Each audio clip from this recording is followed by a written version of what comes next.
It is Down Home with Tina. I'm your host, Tina Thompson, and it is so great to be with you this week.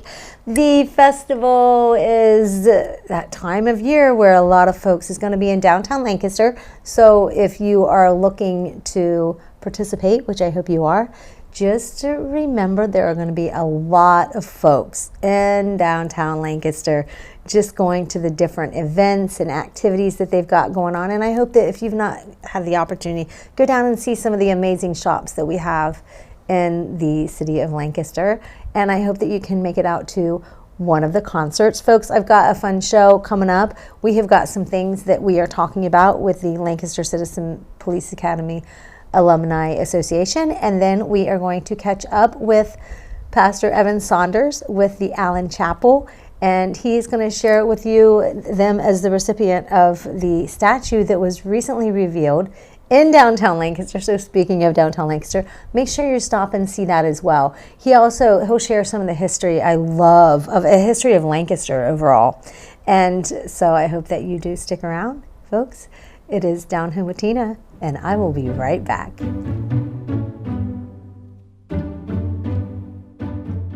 What makes Fairhope what it is our staff. It's always a question that we ask, why do you want to be here with us?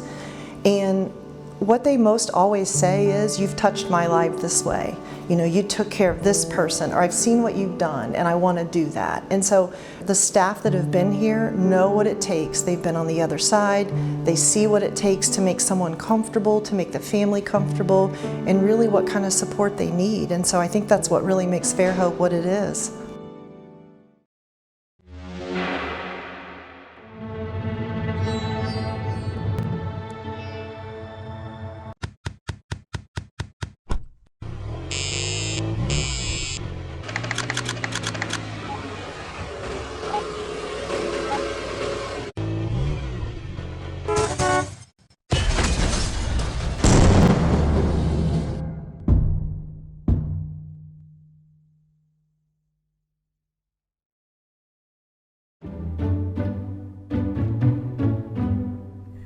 Welcome back to Down Home with Tina. I have with me from the Lancaster Police Department, the Community Services Unit, Officer Bennett with me, and then I also have Debbie Probasco. She is the president of Lancaster Citizen Police Academy Alumni Association, which is an amazing organization. And Officer Bennett, would you like to highlight them for just a minute, because they are so amazing in supporting the Lancaster Police Department? Absolutely. The LCPAA, which is what we call them, they're an amazing group that help us in our day-to-day activities. They support us with doing different things. If we need assistance, if we need them out on a scene, supporting us with water, shade, they'll come out, really helping us with almost anything that we may need help with. So, Debbie, how many years have you been a participant, or a leader, I should say, because you're always involved with being on the board in somehow, some way? Well, this makes 15 years. 15 years. Why did you decide to do and participate? Is that when its inception was 15 years? How many years has it been? How many 2007. years? 2007. Okay. Yeah. Why did you get on board? In 2008, I started the Utica Block Watch. Okay. And then they were starting a CPA class. And I thought, well, those two things kind of coincide. I ought to do it. So I did it. Nice. And I haven't left yet. I can't get rid of you. No, I'm joking. You have been such an asset, you yourself, but I know that it does take a team and volunteers and things like that to make something like this happen. But how does it make you all feel when, because they highlight the LCPAA every year, the police department does, when they come back and show you, because you guys really do a whole lot for them. What are the biggest, maybe one of the biggest things that you've been able to do for them that you're so proud of as a board member and as a member of the LCPAA? Anything they want. Anything they want? It makes you feel good because they're law enforcement. Yeah. And, Well, I can tell you from a community service aspect, we go to a lot of events. We do a lot in the community, and they help us all the time. They come with us. They join us at events to help pass out things like the fair. So, we are there every day, open to close at the fair. And during the busy hours, a member of the LCPAA will come in, and that way to help us, because we'll have 20, 30 people in our tent between two of us, so they kind of help that flow of traffic, help get some of our handouts passed out, maybe especially if we're playing games and doing other things, more personally with some kids. They're there to kind of fill in those gaps that we need them for. So they do help with just a bunch of different ways. Yes, you have different events throughout the year as well Absolutely. that you all oversee. You head and you are the chair people for it. What are those events? Kids and Cops Day happens in May. It's a big event. Yes, it is. It's on the OUL. In December, we do LPD Kids and Gifts, which is formerly Shop with a Cop. Yeah. Those are pretty big, and that's what really, I think, and me as somebody who's knowing what you do, it's getting the kids to know who you are and that you're there to help them and keep them safe. Right. Because some people will come to like, that's about it, he's going to pull you over, he's going to get you, or that's not what you guys are. No, Really not at all. Yeah, so that's a great way for them to understand who our local police they are. How do you get the money for this stuff to do these different things in the community? Various donations from businesses around town. Walmart gives us a grant. South Central this year, they co-hosted Kids and Cops by giving a grant. Nice, very So nice. it was, and that was absolutely great. Oh yeah. So you all have, it's a golf outing, right? Yes. Is this every year? You guys have this every year, Well, right? this will be our second year. It It's is going to the be an second year, annual okay. thing. Perfect. It is the DARE and LCPAA annual golf outing. We host it at the View. It will be on August 17th this year. We have a 1 o'clock tee time, and Officer Mike Jones and the Community Service Unit, he kind of heads this up throughout the year, raising donations and other things for the golf outing, and it's a great turnout. Nice. I mean, this year I think he managed to get, we're going to have a pizza sign-in, we're going to have a cheeseburgers at the turn, and we're going to have a steak dinner at the end of it. So it's definitely worth the time and money to come and do it. So do you still need sponsors for this event, or do you have those all lined up? Do you know we'll always take donations. I believe the sponsorships, as far as our different levels, that's probably coming to an end, just because we need to get our signs made and everything like that. That's true. So we're getting close to the end of that. If someone is interested in donating, absolutely get a hold of us down at PD. Ask for Mike Jones. He handles all of that. So. But they're probably doing teams. You got to sign up and do the whole teams. Yes. Now, can you bring in your own team, or are you just going to randomly get put on teams? Nope, bring in your own team. That's good, because some people might get really mad if I was on their team if I did it. Just saying. Well, you can bring in your own team. Bad, we have different things, give handouts. Everybody will get a door prize. There'll be some different competitions. The longest putt, longest drive. And there'll be prizes for all of that stuff. So, can you sign up the day of the event, or is there limited? Prior. Sign up prior, because we have limited amount of space. Sure. So we want to make sure that everyone gets signed up prior, and then on Give Butter, if you go to the site, we have a QR code on our listing for this. It will take you to the site to sign up and how to pay for that and everything. And one of the most important things we were talking about, the LCPAA, we're running out of time already, is a class is coming up that people in the community who can qualify or who is eligible to be able to do this. Who wants to answer that? So anyone in our community can qualify to be in the Citizens Police Academy. So this is actually hosted by Lancaster Police Department, and it is a prerequisite to joining the Lancaster Citizens Police Alumni Association. So anyone can sign up. We highly encourage everyone to take this opportunity to come in. You get to meet pretty much everyone at the PD, the admin staff, the chief, and then we're going to actually put you through a bunch of different classes. You got to go through. I know you went through. I did, yes. Our last one, I still believe. part of it, yeah. So, but the classes range from spending time with SRT to how to deal with domestic violences to traffic stops, and we put people through scenarios. We're really just wanting to give people an inside look at the PD. That's it. Yep, behind the scenes look. Yep, that's exactly a great way to say it. It's a lot of fun. It is. And is there a background check involved? Yes. You do have to have a background check, involved, in order to be able to. That's the biggest thing, other than your time. Right. It's a 9-week program. You have to be able to attend 7 of the 9 weeks. Okay. Yep. And then just people will learn so many different things about what you all do. Yep. Debbie, did you want to add anything part of that?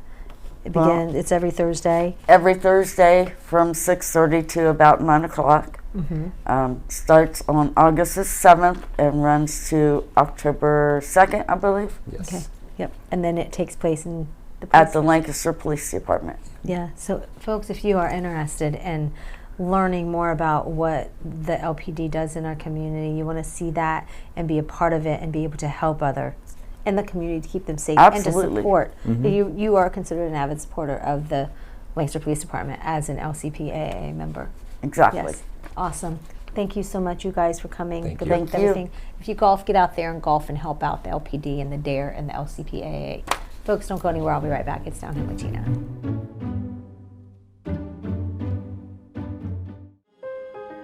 For the last 30 years, I've worked in Fairfield County.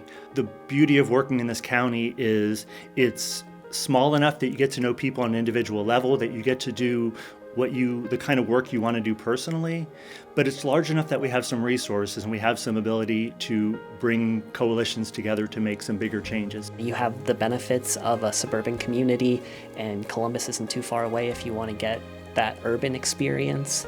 Plus, if I ever feel like I need to get away for a little bit, there's tons of great hiking around here. Well, Fairfield County is just a really different county, so it's very resource rich. There are so many people in similar and overlapping helping fields. They make excellent community partners. We all know each other and we don't compete with each other. Like agency-wide, we're all here to serve our clients, and you know someone everywhere, you know what I mean? And so that, I just feel like that helps it to get our clients the best care. So that's a big thing for me. Community, connections, collaboration. The Fairfield County Way.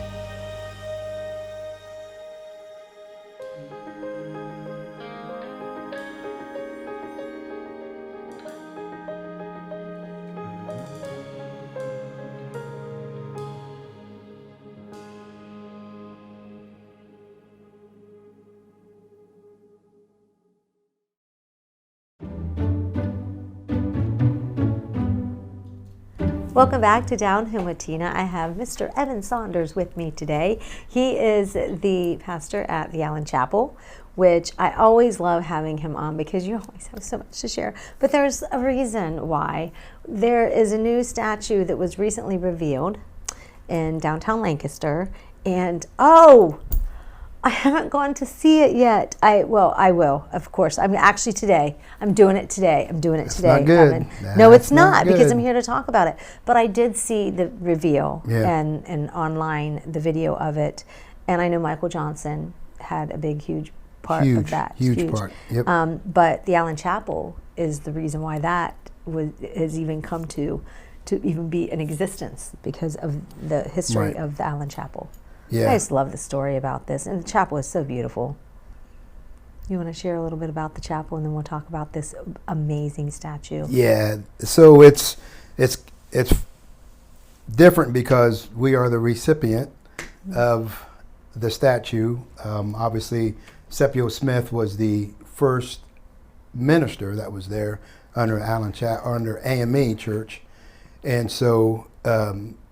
But because of his involvement within the church, we kind of it's about us at Allen Chapel, but it's not. It's about the community, for what he did, for what he stood for, Right. and just the fact that he was a slave. He came up here, learned a trade, became a tinsmith, was the first African American to own a business in Lancaster, and just what he contributed and for what he did around the community, that this statue is really. You just think about it, like anybody in any situation going into an unknown place Right. and doing that and having the courage to just say, you know what, I might not be in a place like everybody else, and this goes anywhere in the world, Yeah. you know, and say, I'm going to do this. And he did it. Well, you think Lancaster was just starting to get developed, right? Yeah. 200 years ago, things were still going on. It was still kind of a wilderness. It was still unknown. It wasn't really big, and people were just coming here from They're different probably all places. still trying to figure it out. Right, Still. right. Yeah.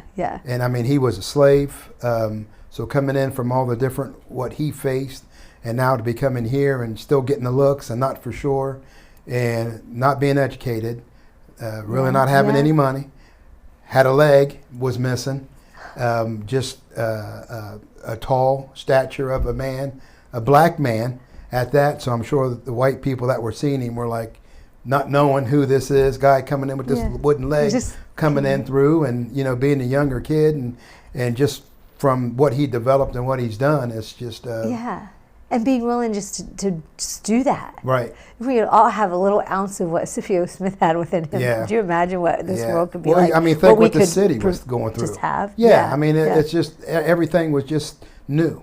Yes. Right? Everything was just starting. It was just, Yeah. it still wasn't laid out. It was getting planned out, and the people, and that's amazing.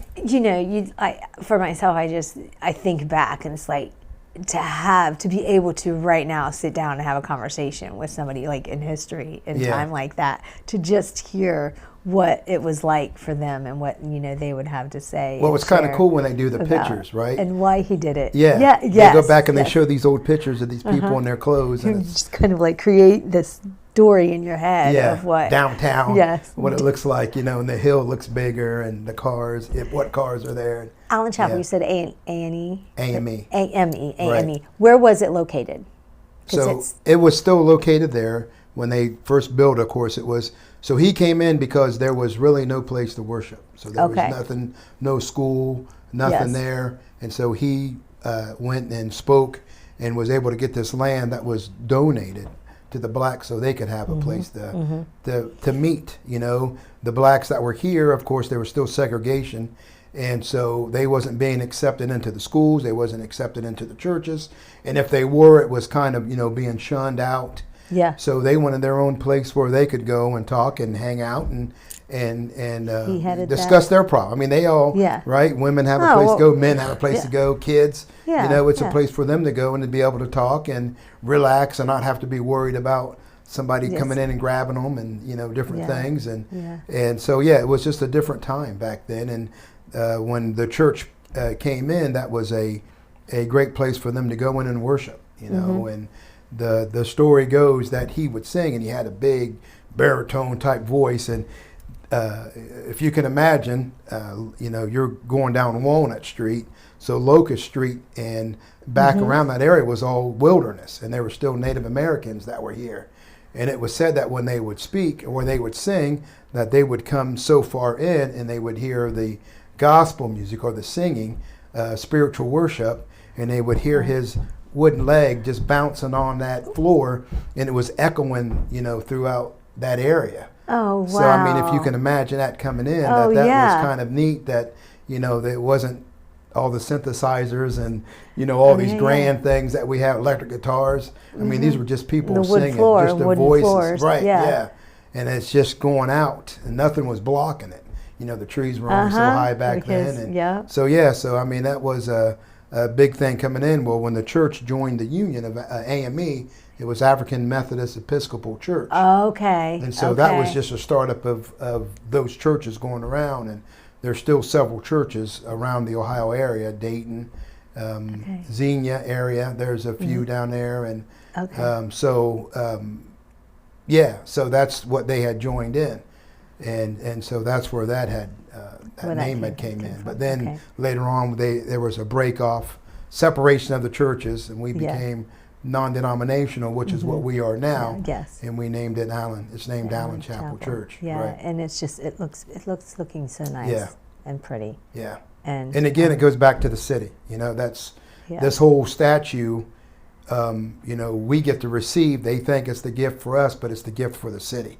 It's we wouldn't be what we are if it wasn't the people in the city of Lancaster and their support. That's right. And a lot of people don't go to church there, but the ones that helped out, from different churches all around, even the prayers, that was more important than anything that kept us. Absolutely. Yeah. So it's Lancaster, its city itself is, it's had his ups and downs, and there's always good and bads, and racial things here or there, prejudice and fights. But through it all, we've all stuck up for each other. That's right. We've all persevered, and That's right. we've come through the difficulties, and yet we still stand as a church, and the support is there. I have my own opinions on certain things when it comes to things like that, because I think some people we're just so closed-minded about being open about other people's cultures. That if we just be open-minded about learning about other people, people we don't know. When we don't know something, how do you treat somebody? How do I treat your religion, your culture? And I'm like, tell me about it, because I'm so interested in it. Right, Just like I grew up as Lutheran, and I hear, there's Catholic, Roman Catholic, and I hear some of the things, in their religion. I'm like, tell me about that. That is fascinating to me. You know what I mean? Because I love to learn different things about different people, because isn't that what makes, I think, life interesting, is learning about different. I have a friend of mine, she's from Jamaica, and at the detention center we're going to do this cafe thing, and I want to do Jamaican month, and my kids are going to ask her, and she's going to talk to us about the food. Jerk chicken, I think is what it's called. I don't know if I'm saying it. She'd be like, Misty. They call me Misty. You got to say it with an accent. No. Yeah, right. I'd have to ask her to help me on that one. But I mean, because to learn about the different cultures, I mean, why are we just be open to it? Because I'm like, have you tried food difficult? I'm about food. No, I'm joking. Let us know when you're going to be there, so we can come and try it out too. Oh yeah, no. I told her, I was like, you're taking me to Jamaica, not this summer, but the next. She's like, Misty, you can come along with me, whatever. That's great. Because I do. I think it's really cool to be able to learn about and teach our youth to learn about. Right. I call it culture over color. Because I don't see color, I see culture, and that's where you need to just learn about all it. Across, all across, correct. Absolutely, yeah. So Scipio Smith, the statue is downtown Lancaster, folks. Get a chance, go see it. And then the Allen Chapel, what are your services? And we didn't even talk about, you have opening for community things. We have a hall downstairs. It's a Scipio Smith Hall. And actually, we're kind of opening up. We've remodeled the church. We've got some different things going on, and we actually have a lady who's been coming in, and she's been holding some meetings down in there for recovery, reaching out, trying to bring people in, trying to help out some of the people that are turning their lives around from the addiction that goes on around. It's big. It's crazy a lot. how much it's everywhere. I hate to say it like that, but it really is. But we're trying to, she's working on it. She's coming off of being in recovery herself, and God has spoken with her and lifting her up, and she's got a heart. We don't know where this is going to go, but you've got to start somewhere. That's right. And so she's going to have a meeting, I believe, I can't think of the date, but it's in July, that she's going to have different speakers coming in, and it's a good thing. Nice. So it is. Yeah, good. Thank you so much. Thank you. Pastor Thank you. Saunders, Is that what we go by? You can Pastor call me Evan, that's okay. Evan, just Evan. Just Evan. Thank you so much. Yeah. Folks, don't go anywhere. It's Down Home with Tina.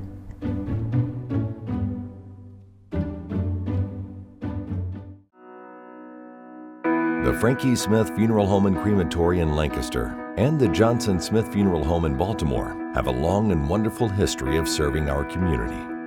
Feel free to give us a call at 740-653-0652. Stop in and see us at either of our two locations, 405 North Columbus Street in Lancaster and 207 South Main Street in Baltimore. Respect for tradition, regard for change. Mom was always organized, but she started forgetting to pay her bills on time. And she'd buy the same gifts over and over. Telling the girls about my Alzheimer's diagnosis was really hard. At first we had our cries, but then we were like, okay, let's make a plan. Early detection gave us time to adapt together. It's so important for you to think about what you can do and making the most of what you have. If you or your family are noticing changes, it could be Alzheimer's. Talk about seeing a doctor together.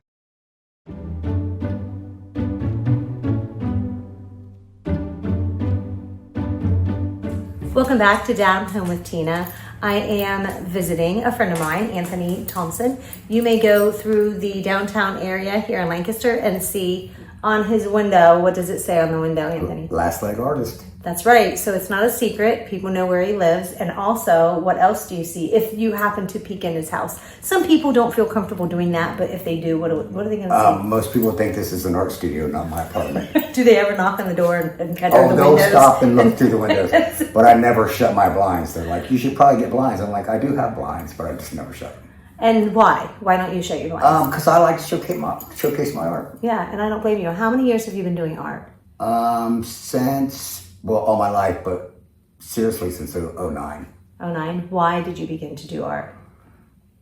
I was hit by a drunk driver in 2007 and just found myself going back to my childhood love. Okay, yeah. And what, you probably found that you had some time on your hands? A lot of time on my hands. And you're like, why not do something that you love?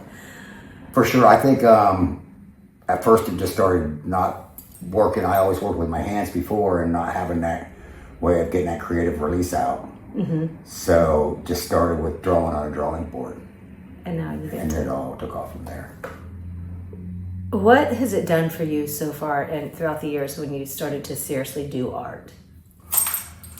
I think we all kind of get into a point in our life where we're searching for our purpose, and it's given me my purpose. Yeah. What are some of the things that you do in the community with your art? Or with painting and things? Well, I did go through a big phase of donating and doing the letters to Soldiers Mailbox for downtown that got taken to schools, personal benefits, helping people raise money for whatever cause may be. And also doing paintings for people that have lost even pets or family members. I did a painting for a client that her mother was very sick and she passed away while I was doing the painting. And they used the painting for her funeral. I knew that's what you were going to say. Yeah. How does that make you feel to be able to have and be a part of people's lives like that? I love to be able to touch them in a way that they're going to be able to have that for the rest of their life. It's huge for me. I love that. You are really strong into your faith right now, aren't you? Yeah, amen. Yeah. And you do things with that. So what are the things that you do? A good friend of ours, Pastor Steve, got me involved in outreach. I do art classes at your work at the Juvenile Detention Center. I go on mission trips. I'm on the disaster relief team, which you are also on. We have yet to do one together, but we will eventually. Then we'll really have some funny stories. I thought you were in Yan Lake, but maybe not. No, I know. No, I don't. But I have to say that recently at the detention center, Pastor Steve was there. A lot of people in the community know who that is. Everybody. And made one of my youth laugh so hard that I've never seen him laugh that hard. And he had tears running down his face. And I just have to say that was pretty awesome what you guys do. So continue on, please. Continue on, just being embedded in a church. This last week was EXO week, so we do, I did a 5K. And then I did Habitat for Humanity the same day, which I might have taken on a little bit too much on that. We went to the refuge here in town, which is a recovery house. Oh, geez, there's so many of them. We stained the gazebo downtown Carroll. But there was 63 different projects the church had that you could be a part of, and over 1,173 servant leaders. So my church is really huge on being community oriented, and that's what I love about the church the most. The ex-church in Canal Winchester, its place is fabulous with giving back to the community. I know we only have like a minute left, less than. How can folks find your art if they are interested in one of your prints? I do social media, which has been huge. I don't even know how artists existed before social media. But Facebook is, I have a Tony Thompson and an Anthony Tony Thompson page, and I'm also on TikTok at Last Leg Artist. And that's it. Thank you so much Thank you being for with having me, me. Anthony. Folks, I'll be back next week. I hope you have a great week. God bless and good day.